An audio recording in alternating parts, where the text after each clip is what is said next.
Hey guys, welcome to another video. In today's video, I want to do something a little bit different than usual. Today I wanted to look at an upcoming game, and this one is one I'm very excited about and plan to play a little bit on the channel, and that is of course Hogwarts Legacy. Now, I will say I did enjoy the Harry Potter books in my youth, as well as the movies. However, I was never really a hardcore fan. So for me, I won't appreciate as much of the Easter eggs and lore as many of you will. But as a game, it just looks fantastic. So I thought we could talk about some of the stuff we need to know leading up to the release in a couple of weeks, just so that we are ready. So let's just get into it.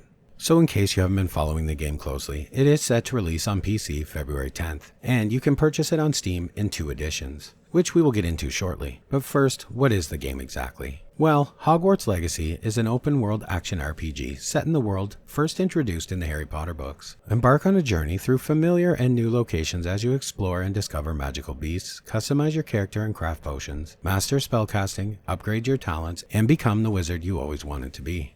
Experience Hogwarts in the 1800s. Your character is a student who holds the key to the ancient secret that threatens to tear the wizarding world apart, make allies, battle dark wizards, and ultimately decide the fate of the wizarding world. Your legacy is what you make of it. Live the Unwritten. What makes the story unique in this game is that you begin the game as a new student, but not a regular student. You're in your 5th year, which is a very unusual place to start. But you are a special student. We don't know exactly why yet, but you have the ability to wield ancient magic, which even the teachers at the school and the masters of the wizarding world did not possess. It is almost completely forgotten to them, and you're fated to potentially decide the future fate of the wizarding world. So definitely a unique and potentially awesome storyline. Okay, so now that we know what it's about, let's look at the editions. First, you can purchase the standard edition, which gives you access to the game, and that's about it. Then we have the digital deluxe version. This includes the Thestral mount, the Dark Arts Battle Arena, the Dark Arts Cosmetic Set, the Dark Arts Garrison Hat, and 72 hours early access to the game. Now, normally I think the deluxe versions are a complete ripoff, but in this case I can honestly say if you're looking to buy this game, you will want to buy the deluxe. With all the extra stuff plus the 72-hour early access, the $10 price point increase is much worth it. And of course, if you pre-order, no matter what edition you buy, you will also get the Onyx Hippogriff mount. Also, if you plan to get the game, I really recommend heading over to the Wizarding World website. Here, if you register for free, you can go through a bunch of questions and it will sort you into your house. This will then unlock exclusive items in-game, house robes, and of course this cool skull mask. And you can do this now. Now, I don't want you to worry though. Regardless which house this sorts you into, you're still free to choose which house you want to join in-game. And this unlocks all of the robes. So you're not locked into a specific house for doing this for the unlocks. So definitely worth doing for these cool skins. So what can we expect on release? Well, to my disappointment, we will not have any type of co-op or multiplayer at release, which I had hoped would make it in. But unfortunately no, although I do think we will see this feature later on for sure. The game just seems to scream co-op, even if it only comes in the form of an arena-style duel format, where we can use spells that we have unlocked to duel other players. But for now, we will have to wait. We also will not have Quidditch. This was, I believe, originally intended to be in the game, but was abandoned in development. No idea why. Possibly issues that would have extended the development and added more delays. So sadly, we won't be taking part in that. Again, this is one of those features that everyone who enjoys the franchise will want, so I wouldn't be surprised at all if this is added later. And finally, there will not be any tracked morality system. You can of course choose to be evil in a way, learning and using dark magic, choosing the evil options and quests, but this is all sort of just for your own personal RP experience.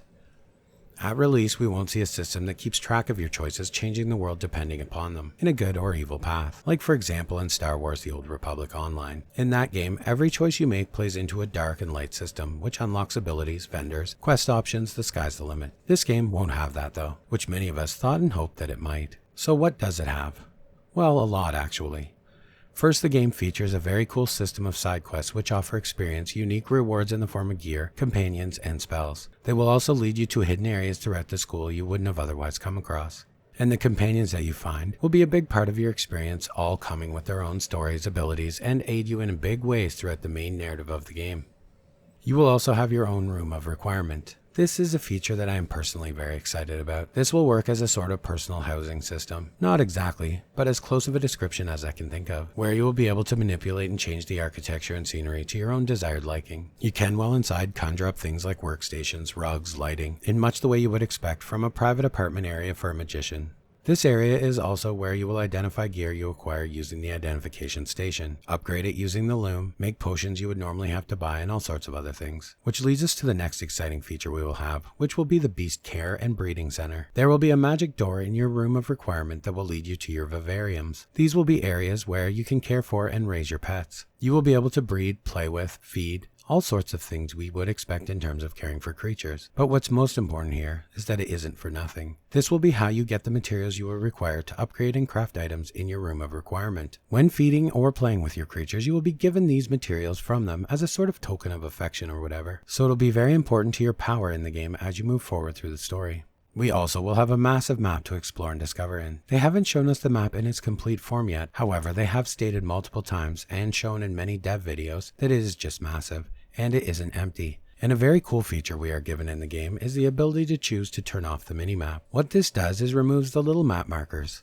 so we can then choose to discover and explore the world in a more immersive way, without being prompted that things are nearby. The combat system in this game looks super interesting as well. First, it works in a rolling combo system where you can cast certain spells in a particular order and you will complete a rotation that will be much more effective and powerful. But deeper than that, you will also see that the spells have a color-coded system. This is quite important, and you will need to learn which spell is in which type, because many enemies will have the ability to cast spells on themselves like shields or wards, which you will see in the game. And the way these work is you will need to cast spells of a corresponding color in order to break the field or to damage them.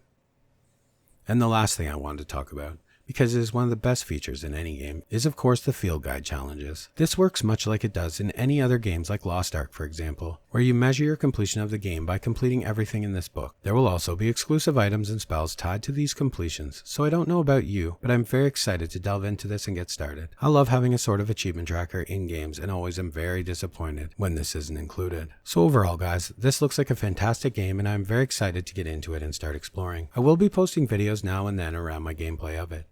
And before I get the inevitable questions, no, this won't replace New World. It's a single player game. I am simply taking some time while we await for new stuff in New World to check some of these other great games out. I do think though it is important for us to manage our hype around this game. This will be an amazing, nostalgic, fun game, but with the lack of reputation system or multiplayer features, I do think it will be missing some of the stuff we truly do want in the back of our minds. So hopefully in time we will see these features added. They have said that if the reception is good, they will be releasing additional DLCs as well as future content updates. And most important, this is not a school sim. So many people I talk to are confused about this. Although some parts of the quest do take you to the classroom, and the teachers of course play a main role in your story, you can't just simply attend classes when you wish and that sort of thing.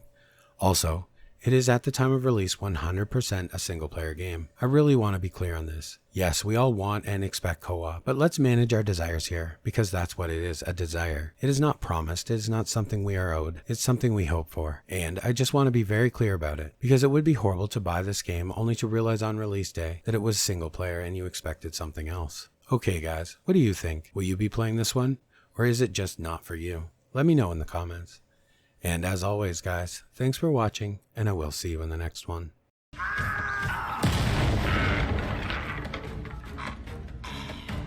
Akio.